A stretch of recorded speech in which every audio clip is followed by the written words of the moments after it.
Hi folks, Tino here with the countdown to kick-off ahead of Wednesday's midweek game against Hibs at Celtic Park. Joined here for this one by James. James, very much the Jekyll and Hyde performance against St Johnstone on Sunday. What are you expecting from this one tomorrow night?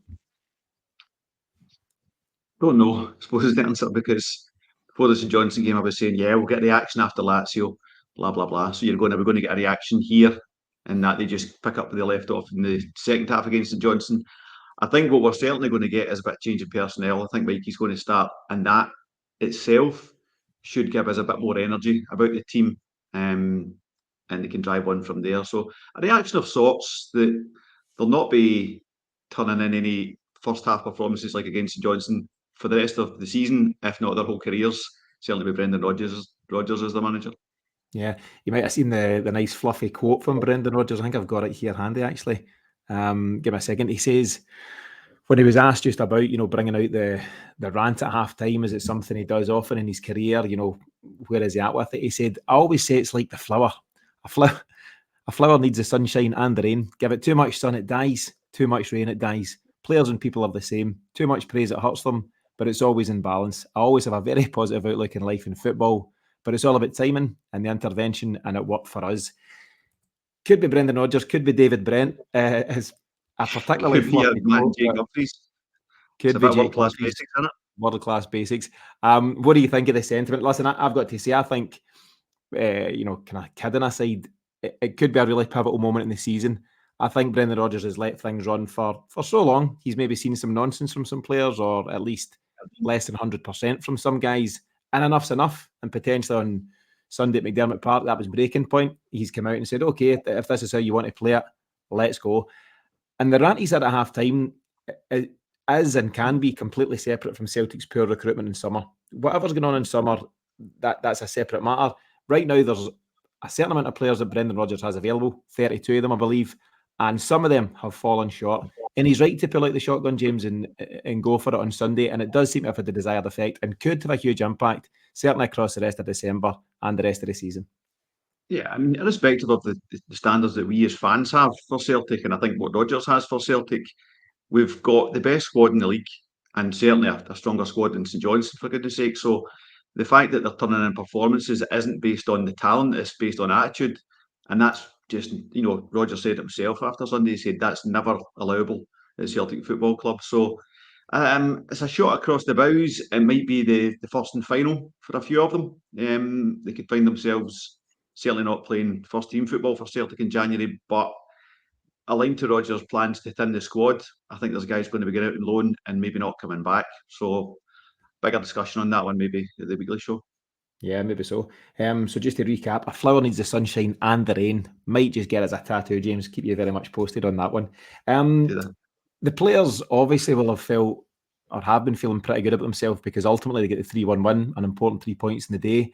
But do you think a few of them, and not all of them, but a few of them will be looking over their shoulder now and maybe feeling a wee bit sheepish isn't the word, but certainly uncomfortable at Lennoxtown over the last couple of days? I don't know. It would be a strange headspace for anyone to be in coming back from getting knocked out of the Champions League to be all comfy about themselves. So I don't know if they were really knocked. Their confidence was knocked from that defeat against Lazio because they put all the effort in, got nothing back. No excuse. Just try to find some kind of human reasoning for it. Certainly they couldn't have been comfy coming back from Rome with that in their pocket. But I think there's part of it is there's a lot of players, and we had it in Ange's first season as well, that there's no one going to take my place. So it doesn't matter if I do good or bad. I know I'm starting. And there's a fair few of them in there just now, probably 3, 4, something like that. And that's going to change in January. So they're maybe getting the kind of start reality of that from Rodgers' discussion at halftime. Yeah. Do you know, without this coming across as ultra critical, which it probably will do, but it's not the intention, I genuinely think at this moment in time, only Cameron Carter-Vickers, potentially Liam Scales, can say that they are undroppable at the moment, that they've been doing all that's been asked of them. Because across the board, elsewhere, Joe Hart's made mistakes, the fullbacks haven't been great, Callum McGregor's dipped below his own high standards, Kyogo's not on fire in the way that we know he can be. Even O'Reilly has been in and out. He maybe falls into the Carter Vickers category, but maybe not. The wide guys have chopped and changed. So nobody can rest on their laurels, James. And I suppose let's take the positive, side of that. It's a good place to be where everyone knows that if you slip up, there is, or at least should be, maybe not a left back, there is somebody waiting to come and take your place. I think that's the biggest problem, is that it is a should be, not just for left back, for a lot of them, because even when guys are playing first team now have dropped out, the guy who's replaced them hasn't managed to stick his place in the squad, so you're coming back in. So there's always a chance, even if you go out, because the competition isn't strong enough for me across the board. I think you're right. I mean, some folk will point to Carter Vickers against Lazio, but it's his first game back and stuff like that, Lazio at home. Yeah, I would say he's the only one, and Scales is getting the benefit of nothing much behind them, because Rodgers has come out publicly and said Nawrocki and Lagerbielke aren't ready. I think Lagerbielke has been slightly harshly treated, but he can't be doing it in training.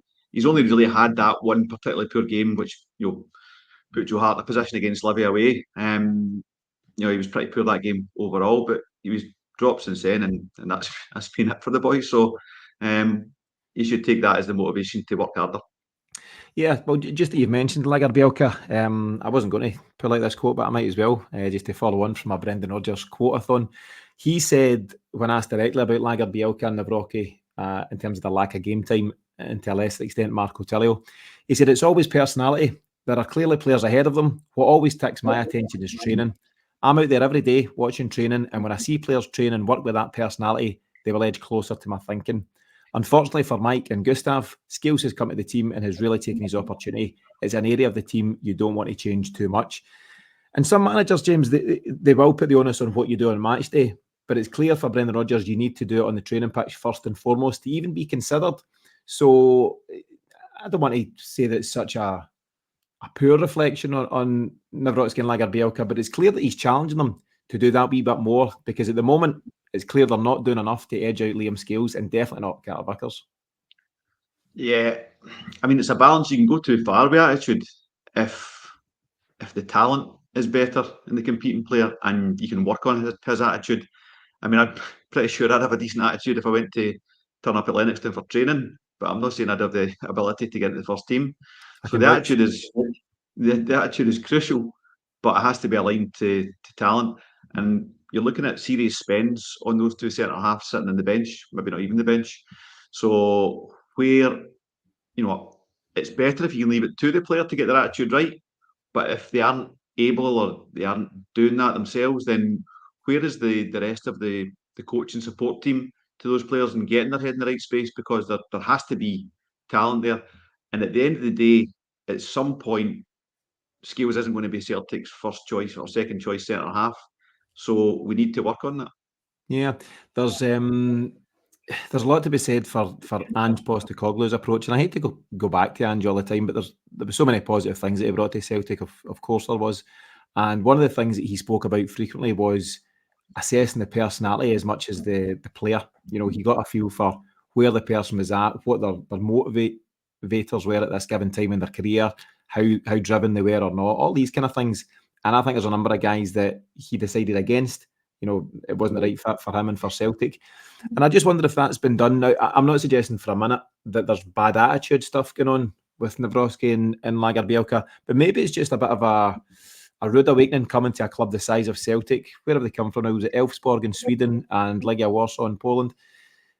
Big clubs in their own right, in their own countries, but Celtic's a different level altogether. And I wonder if they've just come here and not, as I say, not quite had a bad attitude or being complacent, but maybe just not realised the level they've come to and what's required at Celtic. So absolutely not writing these guys or any other guys off at this moment in time. But as I say, to go back to the overarching point, James, it's a timely reminder by Brendan Rodgers. Celtic are in a crucial run of fixtures, and if there's things to be fixed, then now's the time to fix them.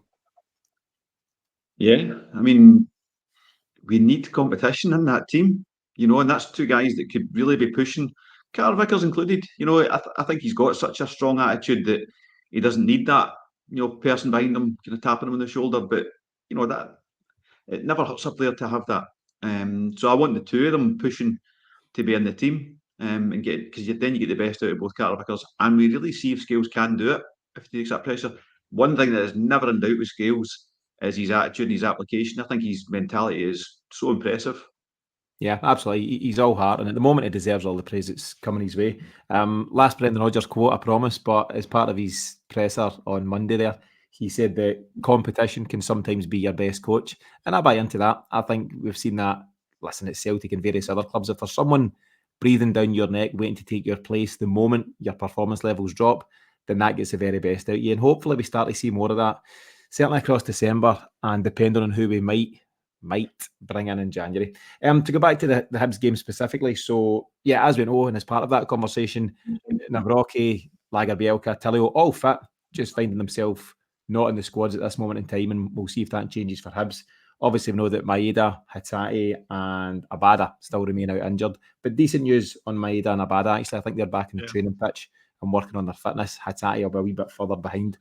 So with that in mind, James, do you want to give us a run through on what you think the 11 will be? And I suppose I'm looking for that balance between what you'd like it to be and what you think Brendan Rodgers will ultimately go for. All right. I don't think I'm too far away this week. It's not as fanciful as usual. It's going to be a fairly boring, a very boring back five. Hart, Alistair Johnston, CCV, Liam Scales and Greg Taylor, just because. If Johnson was maybe needing a rest or if he was carrying any knocks, then I think it'd be a decent game for Tony Ralston to come in, but he's not, so I think he'll start. And the rest are picking themselves for the reasons we mentioned earlier on. So nothing really, it's not a lot of discussion in the back five, would you say? Yeah, I agree. I can't see anything but what you've mentioned. Yeah, so we go to midfield. Yep. So it came up in the Monday night show there, the weekly show, and going to go for it. Going to push Cal forward. Thought that goal on Sunday was just like a throwback to the goals we used to see from McGregor, finding the right positions, great strike of the ball, got it really sweet. But he's just not in those positions when he's in the six, and you won't be, you can't be. He was only there because it was breaks of set pieces and things like that. So I'd like to see, it's a game at home, and I think it's a good opportunity to see if McGregor can show the energy for that number 8 position, and by virtue of that, create a space in the number 6 for Tomoki. I thought he was great, nice and tight when he came on. We need to know if he can do it, and again, it's a good opportunity to see what he's got. So my midfield 3 would be Tomoki, Cal McGregor, and Matt O'Reilly. Yeah, and do you know, I'd be delighted with that. I really would, and I think a lot of fans would. There's a real clamour. You can hear it, online and otherwise, for Iwata to be given his chance. I've mentioned several times now that Rodgers, he's shifted a few guys around, but ultimately he's struggled to find that third man out with McGregor and O'Reilly. And I think Tomoki Iwata deserves that chance. Turnbull's had chances, Thiago Holmes had chances, Bernardo's had chances, particularly in Europe. There is an interesting quote from Rodgers, the Brendan Rodgers quote show, but there is an interesting line over the last 24 hours or so where he said that Tomoki Iwata would have featured against Lazio had he been in the squad. Now, there's a bit of hindsight there. Why didn't you put him in the squad? But maybe he hadn't seen enough of him at that time where he had to make that decision. But it's interesting that he said pretty much word for word that he would have featured against Lazio. So it tells you that he's in his thinking. He's obviously pleased with what he has been doing in terms of his training stuff. And I think this is a great opportunity to put him in. I watched his assist for James Forrest's third goal, the ultimate clincher against St Johnstone. And all he takes is 3 touches. First one is to burst away from any St Johnstone midfielders who are hanging around the halfway line. Second one is just to get it further out his feet.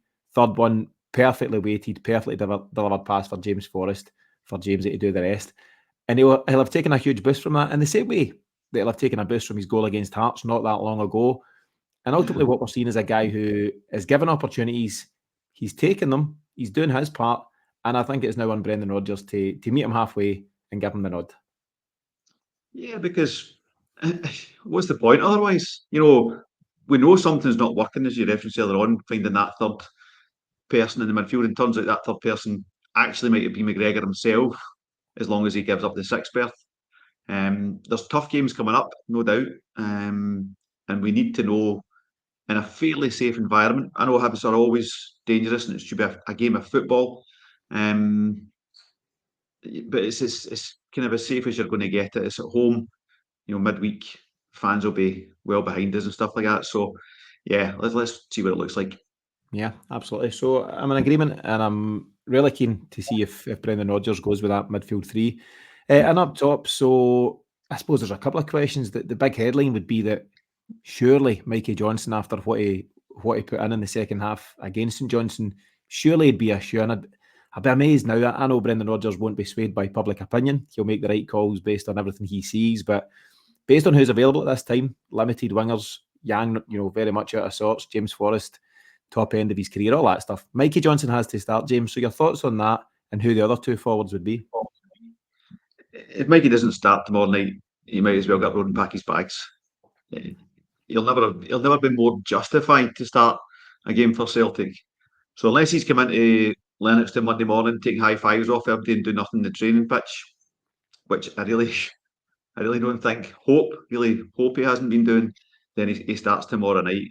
Like I say, he just when he came on against Lazio and when he came on the weekend, he just injects that energy into the team. And you've seen when he's been doing it for Ireland, he really lifts the team because they respond to that and they get themselves into positions. He's got players there that will want to be on the end of what he can do. And people have been really picky and saying, on Sunday, and this is, he's got a body of fans just dead against him. And I'm very much I don't think he's been doing it. I'm unsure if he'll ever do it, but I really want him to do it instead of just being, like you say, entrenched. Look at his performance on Sunday and saying, oh, but he missed this cross, he missed that cross. He puts himself into a kind of an ange position where he's like, I want high volume of opportunities. And of the opportunities I take, some will work, some won't work, but the ones that work, they'll create goals. He's involved in 2 of the goals on Sunday. You can't take that away from him. Yeah. Speaking of Ange again, Andrew would always tell a player like Mikey or otherwise, take risks in those areas. When you're in the final third, take chances, and some will come good and some won't. But that's why you're in those positions to do what you do and be the creative player that you are. I think it's really interesting. I put an article out on him earlier on, just speculating as to what the future might be and the fact that he should be starting against Hibs. But it's also interesting to know he's got an interesting history just with St Johnstone. St Johnstone have featured in a number of Mikey Johnston's headlines. So Sunday being the latest, obviously, he put in a Starman performance second half to ensure Celtic get the 3 points. It's St Johnstone that Lenny and him had that famous spat where Lenny tells him to F off as he got injured. It was St Johnstone that he played against when Brendan Rodgers gave him his debut over 6 years ago. It was May 2017. As an 18-year-old kid, Brendan Rodgers pitches him in against St Johnstone. And I remember a season, I'll need to check, I think it was 2018-19 season. First game of the season, Celtic hammered St Johnstone 7-0 at Celtic Park, and Mikey got 2 of them. So he's had these moments with St Johnstone for whatever reason. You get these clubs that sometimes players just play well against. But I'm hoping that Hibs are next on the list for Mikey and that he can really step up. I don't need to go on about how big a fan I am, but 45 minutes against St Johnstone isn't enough. And it's now over to Mikey to hopefully get that start and then prove that he can be consistent and do it on a regular basis at Celtic. So let's see. So who's the other two, James? You've got Kyogo versus O at this moment in time, a bit of debate. You've obviously got Louis Palma in the mix. And I don't think Yang's around. James Forrest is a maybe. What do you think?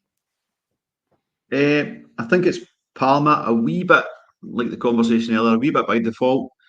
He's in and out for me. There's talent there, no doubt, but he's not hitting consistent heights yet, and we really need that from him.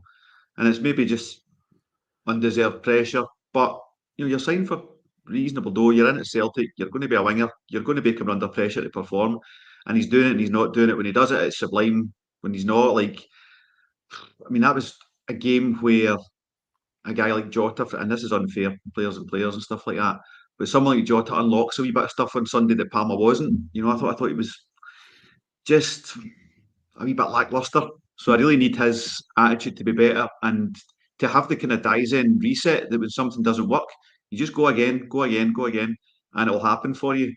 That's the biggest thing Daizen's got is he can't remember what happened 5 seconds ago. He just goes to the next chance. So I'm going to pick him because there's not really anyone in his place. What do you make of that? Yeah, I think he was out of sorts against St Johnstone. Actually, these kind of turgid domestic games is where you need your wide creatives to step up. And I don't think it's anything, again, with others I've mentioned. I don't think it's an attitude thing. I think he's just struggling to find that consistency. No, just been his application of attitude, not that he's got a bad attitude. Yeah, I agree with that. And I think it's just a guy that needs to realise quickly, and I'm sure he will do if he hasn't already, that you can't have these off days at Celtic. Maybe at his previous club, he was out in Greece, wasn't he? Maybe you were able to get away with stepping up now and then, but not always. different at Celtic. It's different pressure. As I mentioned, Navrocki and Lagerbielke are feeling that and seeing that at this moment in time. And Palmer will be learning. He's new to what we do. But yeah, we know he's got the ability. We know he's got the talent. So you'd be hoping for him to step up. And again, great opportunity tomorrow. Full house. He thrives in the big crowd at Celtic Park. And yeah, I think he'd be the right choice, absolutely, given who's available. So what about through the middle then? Kyogo out of sorts. Coming on and having an impact against St Johnstone. Is it time for that straight swap? Yeah, you got to reward it. I don't think he's certainly not as good a player as Kyogo. Very different player, of course, but Kyogo bang on form, in flow is a phenomenal striker, and I don't think is, but he's playing better than him. It's as simple as that. So I think you're more likely to get stuff. He's more likely to get on the end of what Palmer and Mikey do than Kyogo at the moment. Obviously, there might be more drive from the midfield that is more suited to Kyogo, the through ball kind of thing. But he can put himself about, and I think we're going to need a wee bit of that tomorrow night as well. So I just work on a meritocracy, and I think it's time to give Kyogo a wee rest and put on there and see what he can do.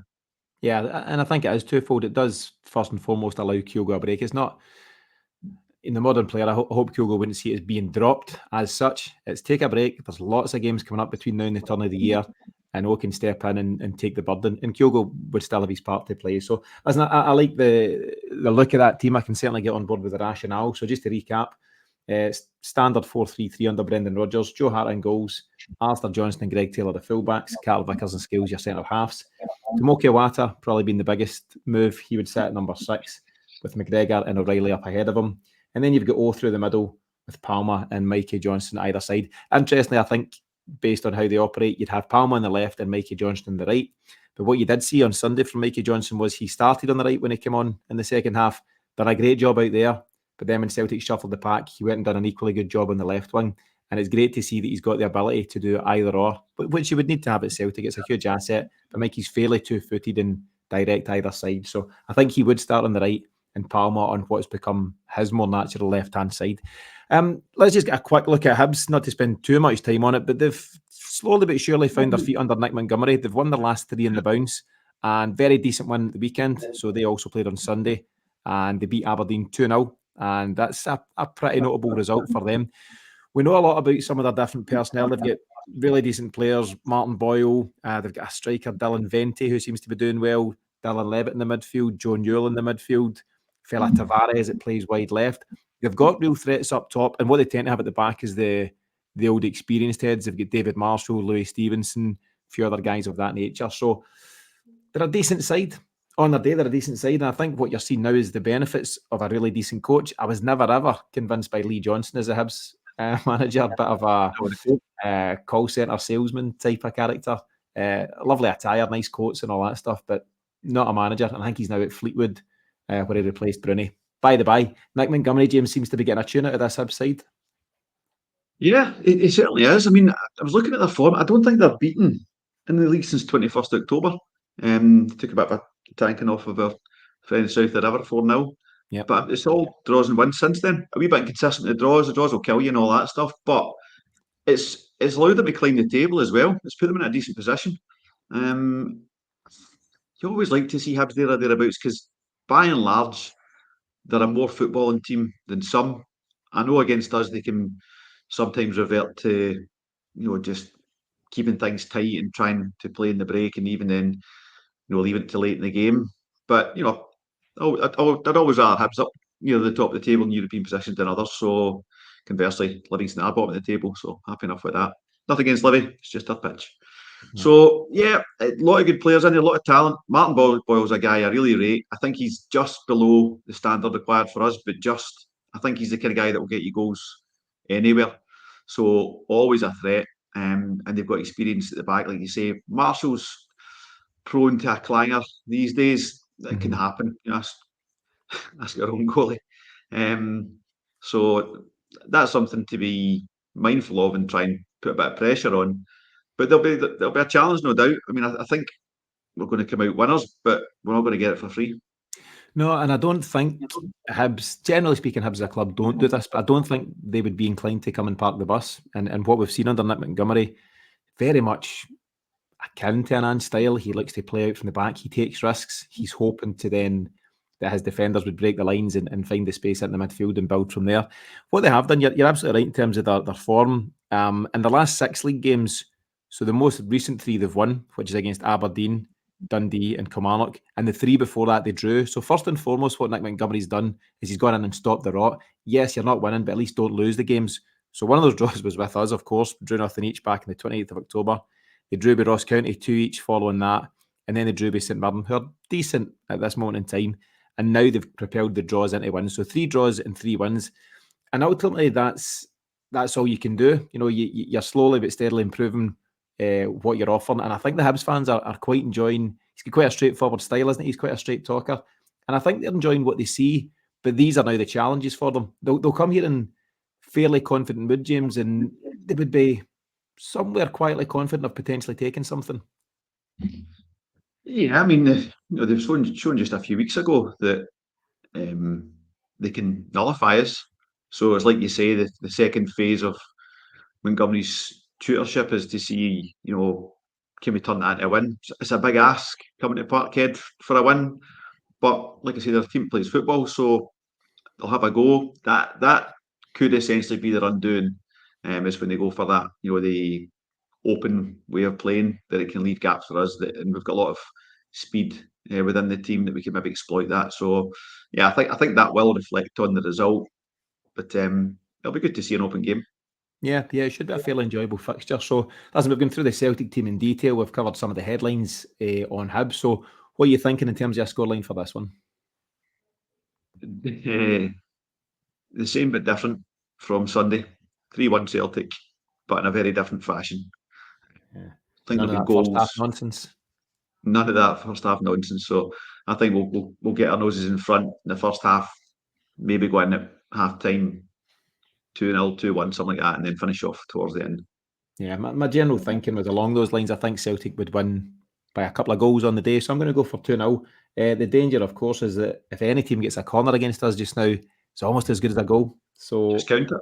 Flood the 6-yard box and put pressure on the goalie and see where it goes. But no, I think Celtic by a couple of goals. I'm really hopeful that every player, whether you're starting or a squad player or on the bench, whatever, every player will react to Brendan Rodgers' halftime rant, if that's what we're calling it. A positive rant, it's not just throwing the teacups about and giving guys a hairdryer treatment. So hopefully guys have responded positively to that and that we see the fruits of that. From an early stage against Hibs, he has said they'll come out ready from the off, and hopefully we see that. James, your final thoughts as we wrap this one up? Yeah, for big football at Parkhead. Yeah, I'm good to get the home games on the calendar. So should be an exciting game. 2 football teams, both want to win, 2 attacking coaches. So yeah, looking forward to it. Yeah, should be a good game as discussed.